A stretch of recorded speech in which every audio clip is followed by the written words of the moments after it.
الحمد لله رب العالمين الرحمن الرحيم مالك يوم الدين إياك نعبد وإياك نستعين والصلاة والسلام على أشرف الأنبياء والمرسلين أما بعد فأعوذ بالله من الشيطان الرجيم بسم الله الرحمن الرحيم ما سلككم في سقر قالوا لم نكن من المصلين صدق الله العظيم وصدق النبي الكريم الأمين الحكيم. صاحبان محتشم، میں اور آپ آج اس جمعہ کی نشست میں دارالعلوم غوثیہ دلبریہ میں اس غرض سے حاضر ہیں کہ اللہ اور اس کے محبوب ہم پر راضی ہو جائے. ان کو منانے کی غرض سے آج ہم اللہ کی بارگاہ میں حاضر ہیں. اللہ پاک ہماری حاضری کو قبول فرمائے. صاحبان محتشم، میں نے سرنامہ کلام سے، اس کلام سے جس کلام میں کوئی شک اور عیب نہیں، جو ہر عیب سے پاک ہے، اس کی سورہ نمبر 74 جس کا نام سورہ مدثر ہے. یہ قرآن کا 74واں سورہ ہے اور جو دو آیتیں آپ کے سامنے ہدیہ کی چھوٹی چھوٹی آیتیں ہیں، ان کے نشان 42 اور 43 ہیں. ان میں اللہ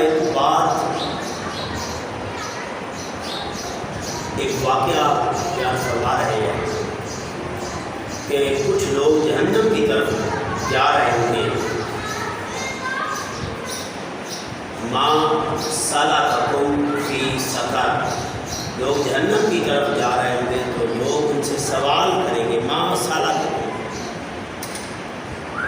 فی سقر، سوال کریں گے، پوچھیں گے تمہارے جہنم میں جانے کی وجہ کیا ہے، تم آج جہنمی کیوں بن رہے ہو اور جہنم تمہارا مقدر کیوں بن رہی ہو، اور تم جہنمی بن چکے ہو، جہنم میں جا رہے ہو، تمہارے جہنم میں جانے کی وجہ کیا ہے.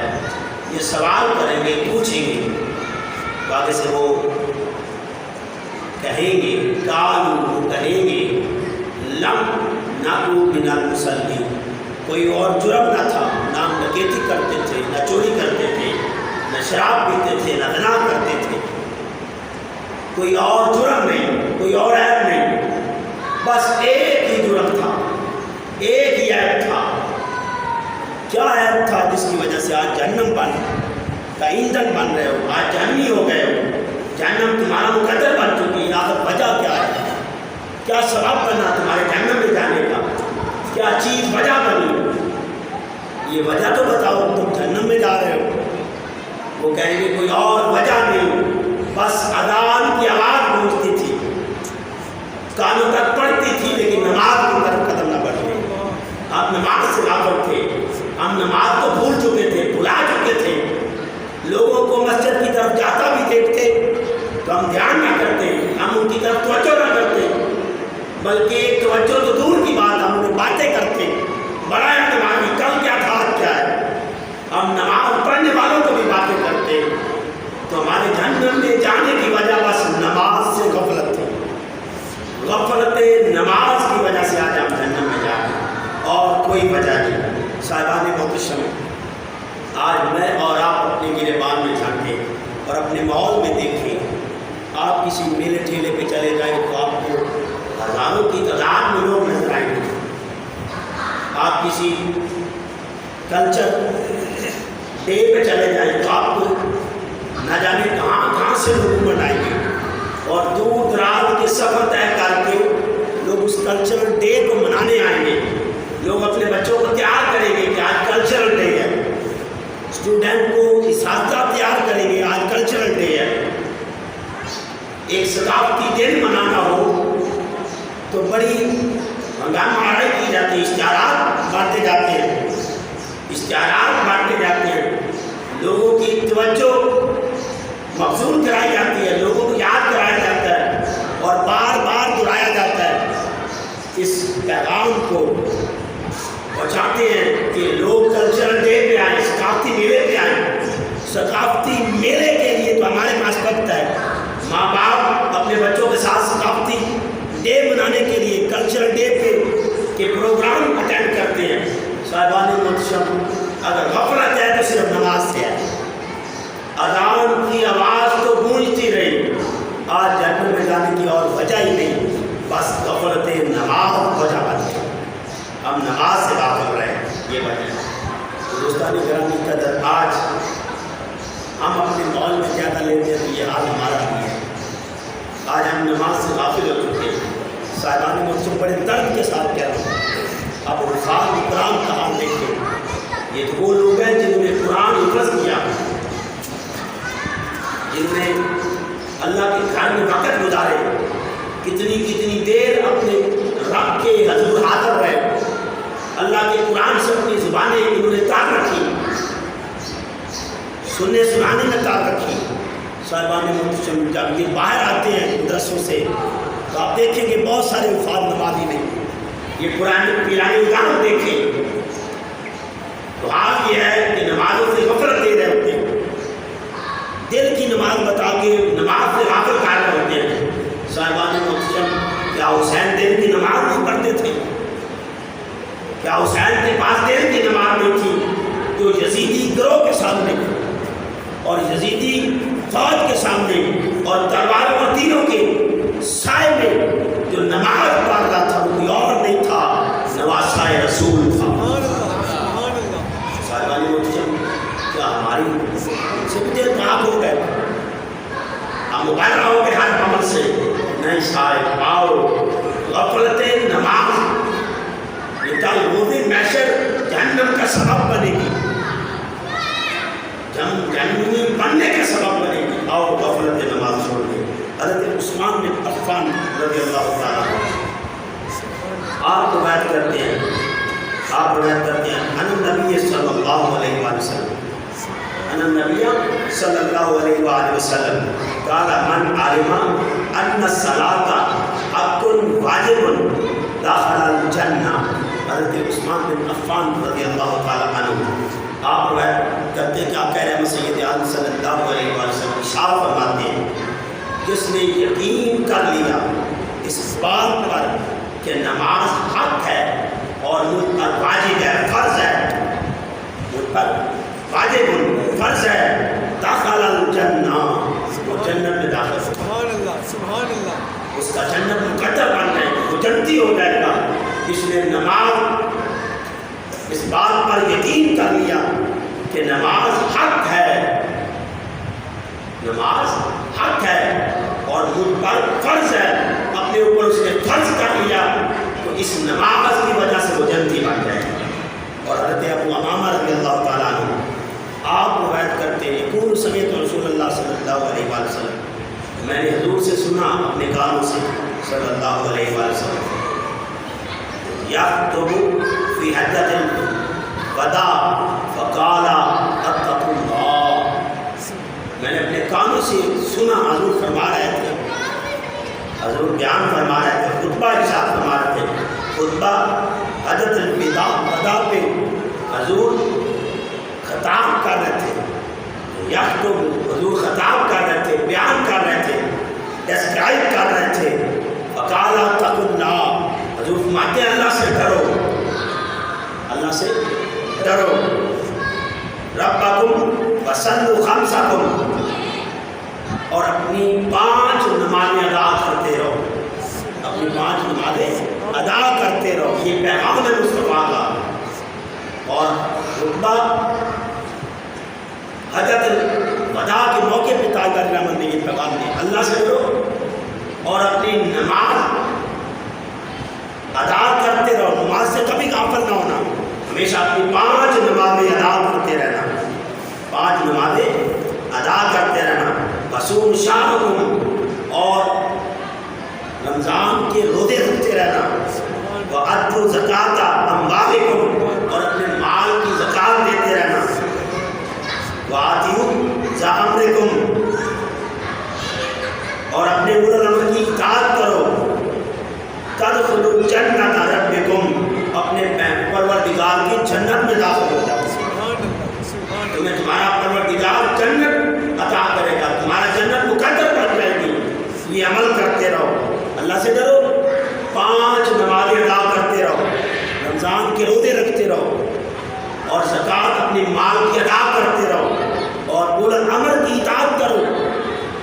سیدھا جنت لے جاؤ گے، جس جنت کی چابی حضور تھما رہے ہیں۔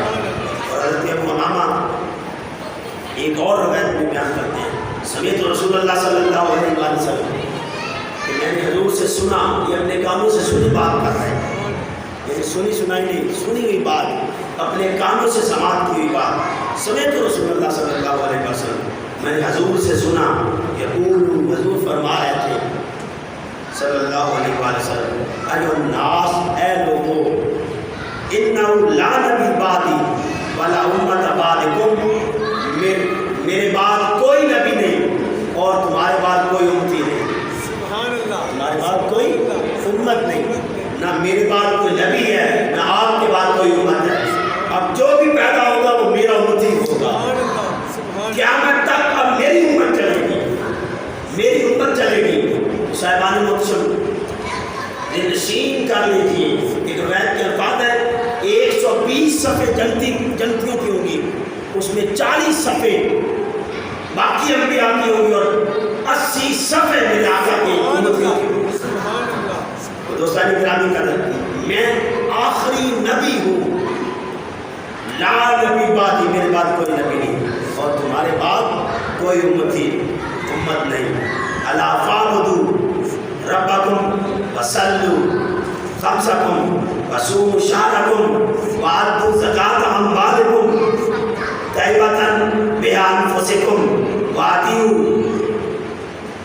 ولاۃ امرکم تدخلوا جنۃ ربکم۔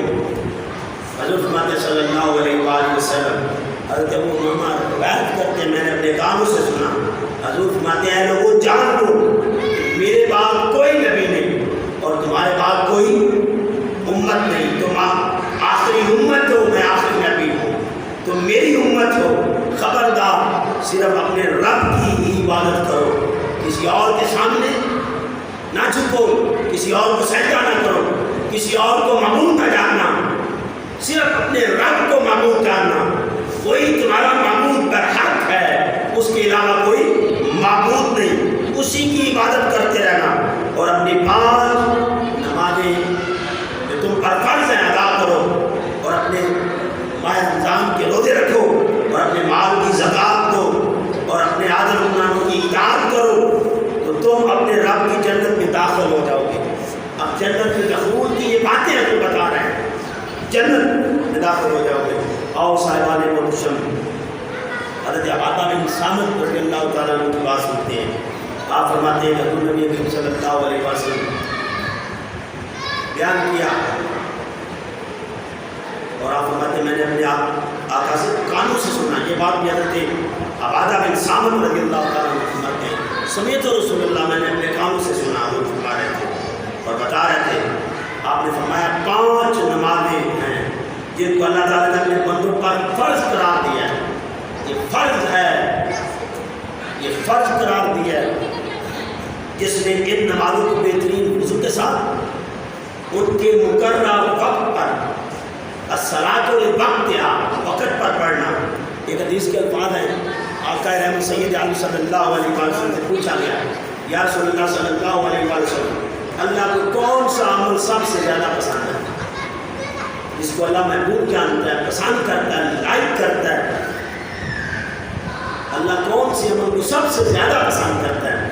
حضور فرماتے ہیں الصلاۃ لوقتہا، نماز کو وقت پر ادا کرنا یہ تیرے رب کو بڑا پسند ہے۔ سبحان اللہ۔ اور جو ادا ہی نہیں کرتا اس کا کیا حال ہوتا ہے؟ جو وقت پر ادا کرتا ہے، وقت پر پڑھتا ہے تو وہ تیرے رب کو بڑا پسند ہے، وہ عمل بڑا پسند ہے کہ وقت پر ادا کرتا ہے، مقررہ وقت پر ادا کیا اور نمازوں کو رکوع سجود اور کامل خشوع سے ادا کیا، یعنی پوری توجہ انعامات کے ساتھ، توجہ کے ساتھ ساری توجہ اسی کی طرف مرکوز کی، اس معبود برحق کی طرف مرکوز کر لی اور کامل خشوع کے ساتھ ادا کیا۔ ایسے شخص سے اللہ تعالیٰ کا وعدہ ہے۔ کیا وعدہ یا اللہ؟ یہ حضور فرما رہے ہیں کیا وعدہ اللہ نے کیا؟ اللہ فرماتے ہیں میں ایسے شخص کو معاف کر دوں گا، گنہگار ہوگا تو اس کے گناہ کو معاف کر دوں گا، یہ اللہ کا وعدہ ہے، اسے مغفرت دوں گا، اس کو میں بخشش فرما دوں گا، اور جس نے ایسا نہ کیا یعنی 5 نمازیں نہ پڑھی اور وضو اور خشوع و خشوع کے ساتھ نہ پڑھی تو ایسے شخص کے لیے اللہ تعالیٰ کا کوئی وعدہ نہیں. اب وہ اس کی مرضی ہے، چاہے تو عذاب میں ڈال دے، چاہے تو عذاب سے بچا لے، یہ اس کی مرضی ہے. لیکن جو 5 وقت کی نماز پڑھتا ہے، جو خشوع و خشوع کے ساتھ کامل وضو کے ساتھ جو نماز ادا کرتا ہے، تو صاحبان محتشم یاد کر لیجئے، جو خشوع و خشوع کے ساتھ نماز پڑھتا ہے اس کے ساتھ کسی چودھری کا نہیں، نمبردار کا نہیں، وزیر کا نہیں، مولوی کا نہیں، مدرس، محقق، مفسر کا وعدہ نہیں. اس رب کبریا کا وعدہ ہے جو میرا اور آپ کا بنانے والا ہے، جو میرا اور آپ کا رازق ہے، جو میرے اور آپ کے دل کو دھڑکا رہا ہے، جو دن رات کے آنے جانے کا سلسلہ چلا رہا ہے، جو سورج کو روشنی عطا کر رہا ہے، جس نے چاند کو چمک دی ہوئی ہے، جس نے زمین کو زرخیزی دی ہوئی ہے. اس رب کا وعدہ ہے کہ اس بندے کو میں بخش دوں گا، معاف کر دوں گا جو 5 وقت کی نماز خشوع و خشوع کے ساتھ ادا کرے گا.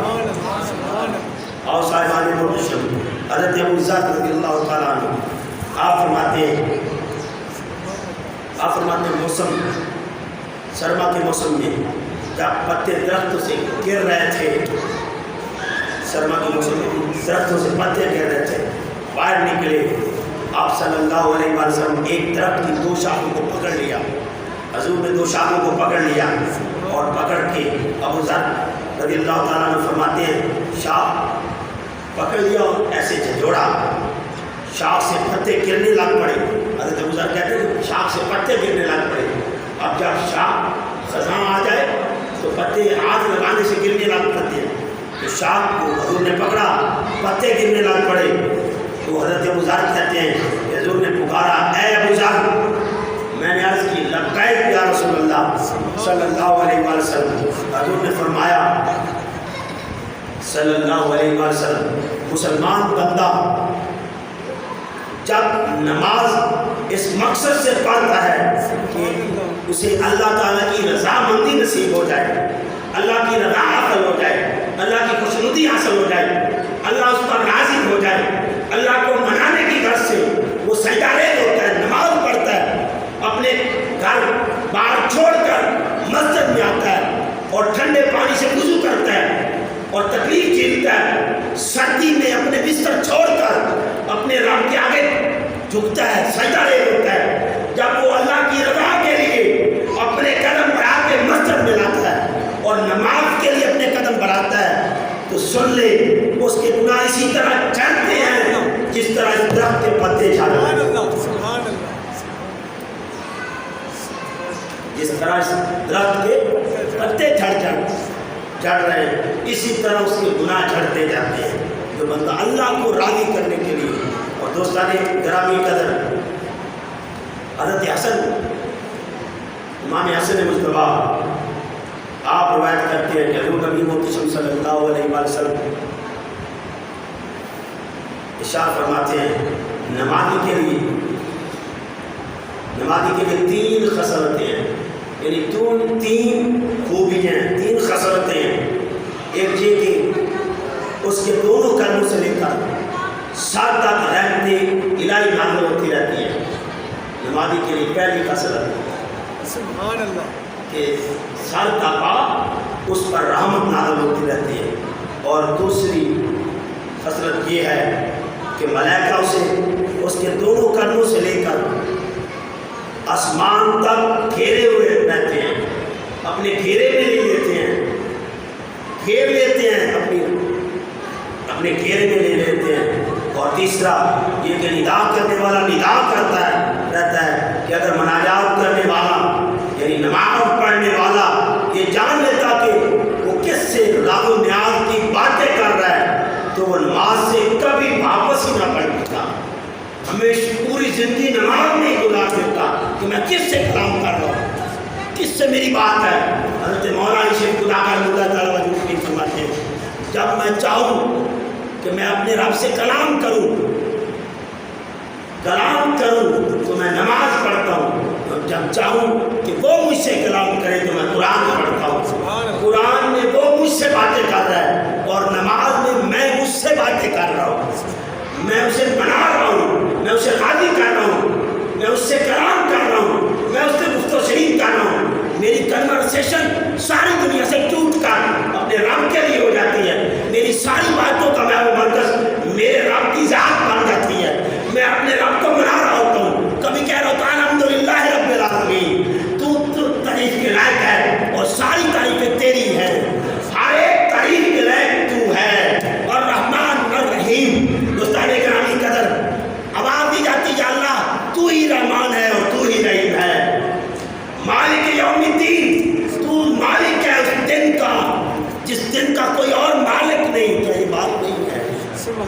ایاک نعبدو، صرف تیری عبادت کرتے ہیں، و ایاک نستعین، اور تیرے علاوہ کسی کو مددگار نہیں جانتے، تو ہی واحد مددگار ہے۔ آؤ صاحبان محتشم، اللہ سے باتیں کرنے کا بہترین ذریعہ نماز ہے۔ اگر یہ بندے کو علم ہو جائے کہ وہ کس سے مخاطب ہے، اگر پتہ چل جائے کہ اس کی حال و نیاز کی باتیں کس سے ہو رہی ہیں، تو حضور فرماتے ہیں وہ نماز میں کبھی واپس ہی نہ لوٹتا، نماز میں ہی زندگی تمام کر دیتا، اپنی آخری سانس تک بس اس حال میں گزار دیتا، اور وہ اپنا آخری سانس نماز کی حالت میں گزار دیتا۔ صاحبان محتشم، اگر اسے پتہ چل جاتا کہ رات و نیاز کی بات بھی کس سے ہو رہی ہے، اور حضرت عمران بن عفان رضی اللہ تعالیٰ عنہ آپ روایت بیان کرتے ہیں کہ ہم حضرت عثمان رضی اللہ تعالیٰ عنہ کے ساتھ تھے۔ حضرت عثمان بن عفان رضی اللہ تعالیٰ عنہ نے وضو کے لیے پانی منگوایا۔ جب پانی سے آپ نے وضو کیا، کامل وضو کیا، فارغ ہوئے تو مسکرائے اور پوچھا کہ کیا تم جانتے ہو کہ میں کس وجہ سے مسکرایا ہوں؟ یہ حضرت عثمان سوال کر رہے ہیں کہ میں کیوں مسکرا رہا ہوں، میرے مسکرانے کی وجہ کیا ہے؟ تو پھر آپ نے خود ہی فرمایا، یعنی حضرت عثمان خود ہی بتانے لگ پڑے رضی اللہ تعالیٰ عنہ۔ ایک مرتبہ میں حضور کے ساتھ تھا صلی اللہ علیہ وسلم، حضور نے وضو فرمایا جس طرح میں نے وضو کیا، پھر حضور مسکرائے اور پوچھا کیا تم جانتے ہو میرے مسکرانے کی وجہ؟ سبحان اللہ۔ حضور نے سوال کیا میرے مسکرانے کی وجہ جانتے ہو؟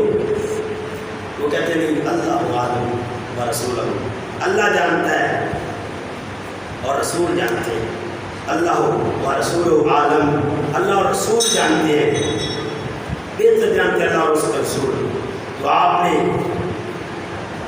فرمایا جب بندہ بڑے اہتمام کے ساتھ وضو مکمل کرتا ہے اور پھر نماز پڑھتا ہے، اور نماز کو بھی بڑے اہتمام کے ساتھ مکمل کرتا ہے، خشوع کے ساتھ مکمل کرتا ہے، تو جب وہ نماز سے فارغ ہوتا ہے تو وہ اس طرح گناہوں سے پاک ہوتا ہے جیسے کہ ابھی ماں کے بدن سے پیدا ہوا،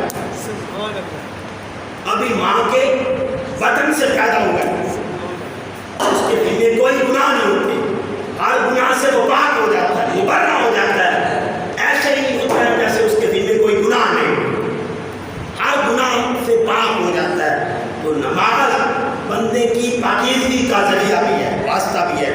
آؤ صاحبان محتشم، حضرت انس بن مالک رضی اللہ تعالیٰ عنہ آپ روایت کرتے ہیں، آپ نے فرمایا یقیناً کہ حضور نبی کریم صلی اللہ علیہ وسلم سے آپ روایت کرتے ہیں، آپ نے فرمایا تاجدار رحمت صلی اللہ علیہ وسلم نے یقیناً پہلی چیز جس کا حساب بندہ سے لیا جائے گا، پہلی چیز جس کا حساب لیا جائے گا وہ نماز ہے۔ بس اگر نماز درست ہوگی تو بندہ کے جملہ اعمال درست ہوں گے، اور اگر نماز نہ درست ہوئی تو دوسرے تمام اعمال بھی درست نہیں ہوں گے۔ تو نماز کی درستگی میں سارے اعمال کی درستگی ہے، اور اگر نماز درست نہیں تو سارے اعمال بیکار ہو جائیں گے، اکارت پڑ جائیں گے، ضائع ہو جائیں گے۔ آؤ صاحبان محتشم، اس لیے تو سورہ مدثر میں اللہ نے ارشاد فرمایا ما سلککم فی سقر، سوال کیا جائے گا جو جہنم میں جا رہے ہیں ان سے پوچھا جائے گا تمہارے جہنم میں جانے کی وجہ کیا ہے، کیوں جا رہے ہو، جہنمی کیوں بن گئے ہو، تمہارے جہنمی بننے کی وجہ کیا ہے، کیا واسطہ بنا، کیا ذریعہ بنا، کیا سبب بنا، کیا اوقات بنی کہ تم آج جہنمی ہو گئے ہو؟ وہ کہیں گے کوئی اور جرم نہیں تھا، کوئی اور جرم نہیں تھا، نہ بے حیائی کرتے تھے، نہ جھوٹ بولتے تھے، نہ دھوکہ دیتے تھے، نہ بے ایمانیاں کرتے تھے، نہ کسی کا حق دبایا، بس ایک ہی جرم کرتے رہے کہ اذان کی آواز گونجتی تھی، نماز نہیں پڑھتے تھے، 5 نمازوں سے غافل رہے، غفلت نماز کی وجہ سے آج جہنمی ہو گئے۔ تو غفلت نماز جہنم کا سبب بنے گی، اور سب سے بڑا سبب ہے۔ آؤ عزیزان محتشم، حضرت ابو عثمان نہدی آپ روایت کرتے ہیں کہ حضور نبی کریم صلی اللہ علیہ وسلم ارشاد فرماتے ہیں کہ بے شک مسلمان نماز پڑھتا ہے اور اس کے گناہ اس کے سر پر دھرے رہتے ہیں، یا قیام پر کھڑا ہوتا ہے تو سر پر گناہ دھرے رہتے ہیں، بس جس وقت وہ سجدہ کرتا ہے اس کے گناہ جھڑتے چلے جاتے ہیں، سجدے میں گناہ جھڑ جاتے ہیں، جھڑتے چلے جاتے ہیں۔ اور حضور فرماتے ہیں جب وہ نماز سے فارغ ہوتا ہے تو اس کی حالت ایسی ہوتی ہے کہ اس کے تمام گناہ جھڑ چکے ہوتے ہیں اور اس کے ذمے کوئی گناہ نہیں ہوتا۔ اور صاحبان محتشم، آج ہم یہ ارادہ کر کے جائیں اور یہ ارادہ لے کے جائیں کہ آج کے بعد نماز ترک نہیں کریں گے، نماز کو ترک نہیں کریں گے۔ حضرت امام احمد بن حنبل فرماتے ہیں جو بندہ بے نمازی سے قتل کر دیا ہے، حضرت اسحاق کا بھی یہی عقیدہ ہے، اور حضرت امام ابو حنیفہ فرماتے ہیں کہ اس کو قید کیا جائے اور حاکم وقت پر لازم ہے تب تک اسے رعائی کی خبر نہ دی جائے جب تک وہ نماز نہ پڑھے۔ اور صاحبان محتشم، آج میں اور آپ بے قراریوں میں کیوں ہیں؟ آج بے چینیاں کیوں ہم سے سمٹ گئی ہیں، ہم سے چمٹ گئی ہیں اور ہم میں سمٹ گئی ہیں؟ صاحبان محتشم، اس کی وجہ کبھی ہم نے غور کیا؟ کبھی ہم نے اس بات کی طرف توجہ اور دھیان کیا کہ کیوں ہم بے قرار ہیں؟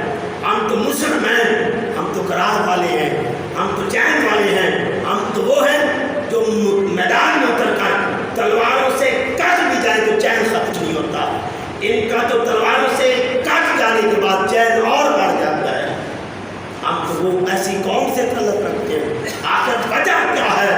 آؤ پیغام کربلا سنیے، آؤ مناج حسینی کا مقصد سنیے، آؤ حسینی راستے پہ چلو۔ صاحبان محتشم، نفرتوں کے چراغ کبھی نہیں جلائے، ہمیشہ محبتوں کے لیے جلائے ہیں۔ لوگوں کو جوڑنے کی کوشش کی ہے، توڑنے کی نہیں کی۔ میں نے آج تک امت میں فسادات نہیں پھیلائے، فتنہ کو جنم نہیں دیا، ہمیشہ اس بات پر لوگوں کو اکٹھا کرنے کی کوشش کی ہے۔ آؤ لوگوں، محبت مصطفیٰ کے پرچم میں ایک ہو جاؤ، آؤ ساری محبتیں حضور کی محبت میں غرق کر دو، ساری محبتیں میرے آقا کی ذات پر لٹا دو، اپنے آپ کو فنا کر دو۔ اس ذات میں فنا میں بقا ہے۔ اگر زندگی چاہتے ہو، زندگی سانس لینے میں نہیں، مصطفیٰ کے نام سانس لگانے میں ہے۔ اگر چاہتے ہو کہ میری زندگی کسی کام کی ہو جائے، سود مند ہو جائے، میں مستفید ہوں اپنی زندگی سے، تو سانسیں کسی اور کے نام نہ لگاؤ، ایک ایک سانس کا تعلق مصطفیٰ سے کر لو، جوڑ لو اپنی سانسیں مصطفیٰ سے۔ ہر ایک سانس آپ اپنے آقا کے نام پر فدا کر دو، جو سانس مصطفیٰ کے نام پہ لگ جائے وہی سانس تو زندگی ہے، وہی زندگی ہے۔ اور صاحبان محتشم، سن لیجیے، کربلا کا میدان ہے، تلواروں کے سائے ہیں، برچھیاں برس رہی ہیں، تیر چل رہے ہیں اور لوگوں نے گھیرا ہوا ہے۔ اب نواسۂ رسول کا پیغام سنیے، پیغام حسین سنیے، اور حسینی راستہ سنیے، کیا پیغام دے رہے ہیں۔ اب تیروں کے سائے میں، تلواروں کے سائے میں، برچھیوں کے سائے میں، تڑپتے ہوئے اکبر کو چھوڑ کر، تڑپتے ہوئے عسکر کی معصومیت کو چھوڑ کر، لاشیں ریت پر پڑے ہیں، ریت پر پڑے ہوئے لاشوں کو چھوڑ کر، سکینہ پیاسی چھوڑ کر، زینب کو تڑپتا ہوا چھوڑ کر، ہم میدان کربلا میں، تپتے ہوئے ریگستان میں، تپتی دھوپ میں حسین سجدہ کر کے بتا رہے ہیں کہ اگر لوگوں حسین سے ذرا پر بھی محبت ہے، اگر حسین کے نانے سے محبت ہے، اگر حسین کے نانا کی محبت کے دعوے دار ہو، اگر یقین رکھتے ہو کہ ہم حضور کے امتی ہیں، حضور سے محبت کرنے والے ہیں، حضور کی محبت کے دم بھرنے والے ہیں، آؤ محبت رسول سنیے۔ کربلا یہ پیغام دے گئی، محبت رسول یہ ہے، تلواریں چلتی رہیں، نیزے برستے رہیں، برچھیاں چلتی رہیں، تیر آتے رہیں، لیکن سجدے سے کبھی غافل نہ ہونا۔ سجدہ میرے نانا کی پسندیدگی کی انتہا کا نام ہے، میرے نانا پسند کرتے ہیں۔ آؤ حسین کا پیغام سنیے۔ حسین فرماتے ہیں کیونکہ یہ تو ان کے بابا کا پیغام ہے۔ حضرت مولا علی شیر خدا کرب اللہ تعالیٰ وجہ کریم فرماتے ہیں یا اللہ میں تیری عبادت اس لیے نہیں کرتا کہ تو مجھے جنت دے گا، یہ عبادت نہیں تجارت ہے، اس کو تو علی عبادت ہی نہیں سمجھتا۔ تیرے صاحب کی تجارت کی جائے،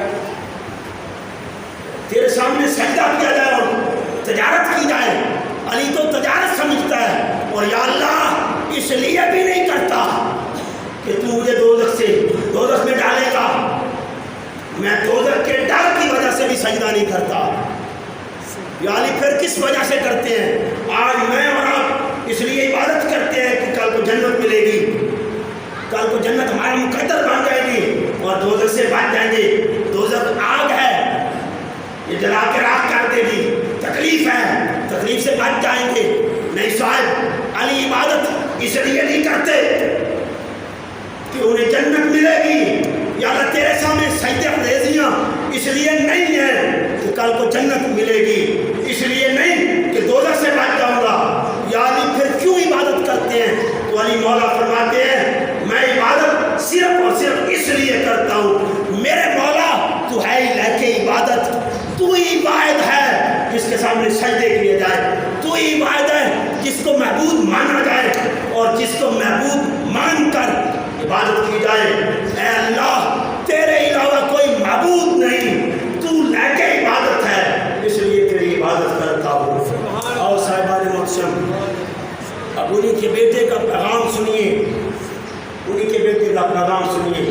کہا جنت عقید نہیں، سجدہ پیارا ہے، سجدہ عقید ہے، سجدے سے محبت ہے، جنت سے نہیں۔ وجہ کیا ہے؟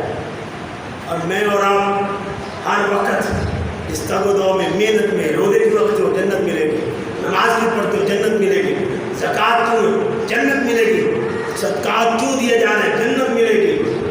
حسین کو سارا کچھ دے کے بھی جنت ملے رہا، اکبر کی جوانی، اصغر کی معصومیت، تڑپتے ہوئے لاشیں دیکھ کر بھی، سارا خاندان قربان کر کے بھی مقصد جنت نہیں، جنت نہیں۔ اور سورہ آل عمران میں 185 185 نمبر آیت میں اللہ کہہ رہا ہے فمن زحزح عن النار وادخل الجنۃ فقد فاز۔ کامیابی تو یہ ہے کہ بندہ دوزخ سے بچ جائے اور جنت میں داخل ہو جائے۔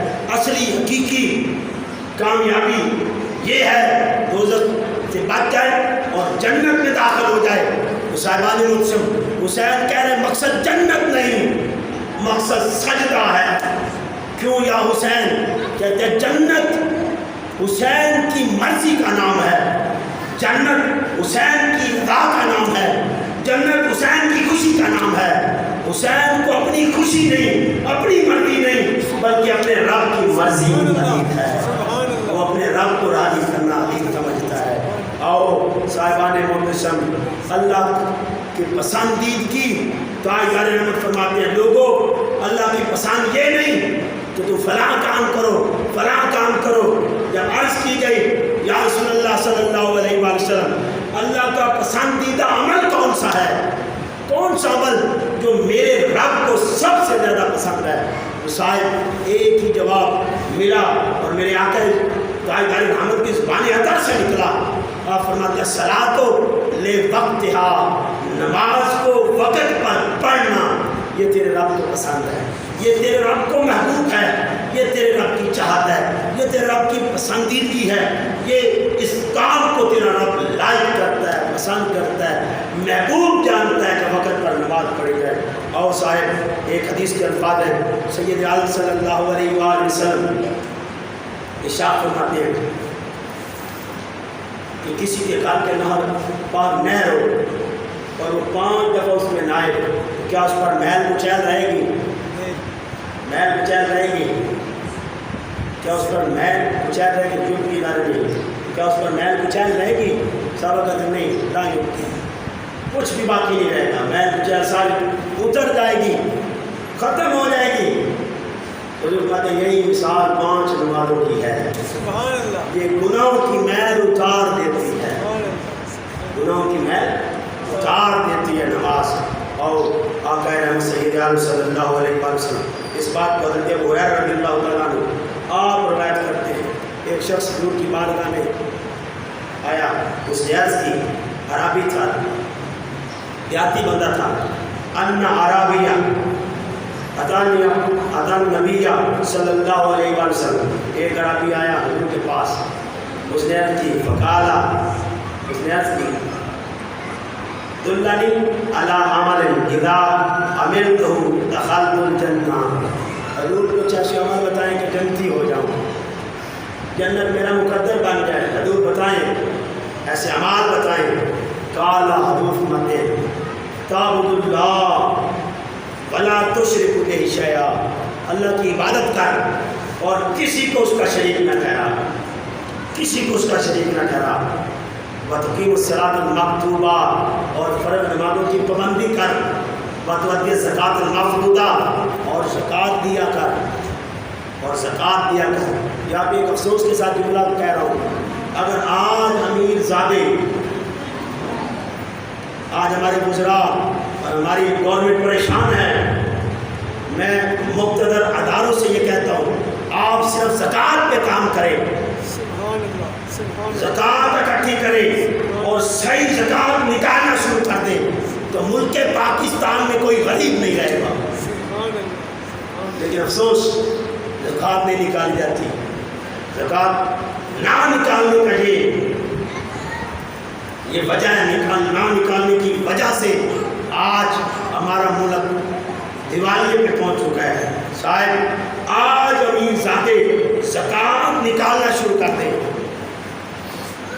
اور حقداروں تک ان کا مال پہنچا دیں، ان کے رزق میں بھی اضافہ ہوگا اور غربا کا پیٹ بھی بنے گا۔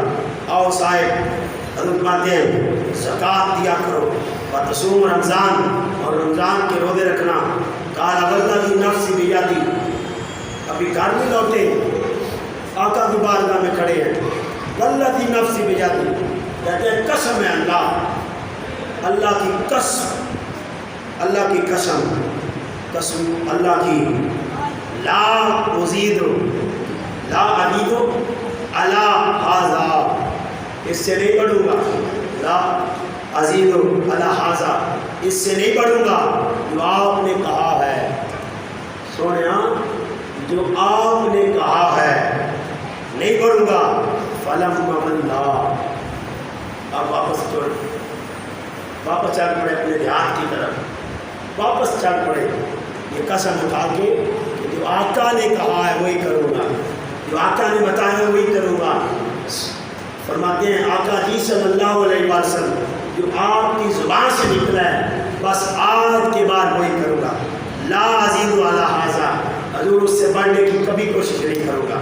فلما ولا، پس وہ واپس چل پڑے۔ قال النبی صلی اللہ علیہ وسلم، من سرہ ان ینظر الی رجل من اہل الجنہ، حضور اپنے صحابہ سے پوچھنے لگ پڑے، میرے صحابیوں رضوان اللہ تعالیٰ علیہ، میرے نبی کے ساتھی جو پاس بیٹھے تھے، ان سے کہتے ہیں حضور پوچھنے لگ پڑے، من سرہ ان ینظر الی رجل من اہل الجنہ، جنتی بندہ دیکھنا ہے، سبحان اللہ، جنتی دیکھنا ہے، یہ حضور سوال کرنے لگ پڑے، یہ پوچھنے لگ پڑے، جنتی دیکھنا ہے۔ صحابہ کہتے ہیں یہ حضور دیکھنا ہے، تو اس میں فل ینظر الی ھذا، اسے دیکھ لو، یہ جنتی ہے۔ سبحان اللہ، یہ متفق علیہ حدیث ہے، یہ امام مسلم اور امام بخاری نے اسے روایت کیا ہے، ابو عوانہ نے اپنی مسند میں روایت کیا ہے۔ دوستان گرامی قدر، صرف اس بات پر اقرار تھا کہ جو حضور آپ نے کہا ہے، نماز نہیں چھوڑوں گا، اللہ کی عبادت سے غافل نہیں ہوں گا۔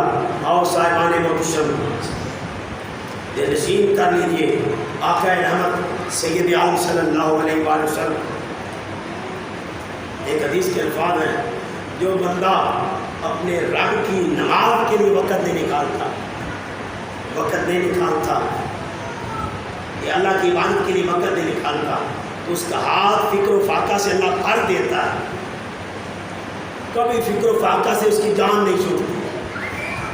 جو لوگ پوچھو کی ہے کام میں پھنسے ہو، کبھی فکر و فاقہ ختم ہی نہیں ہوتا، اس کی زندگی فکر و فاقہ میں رہتی ہے۔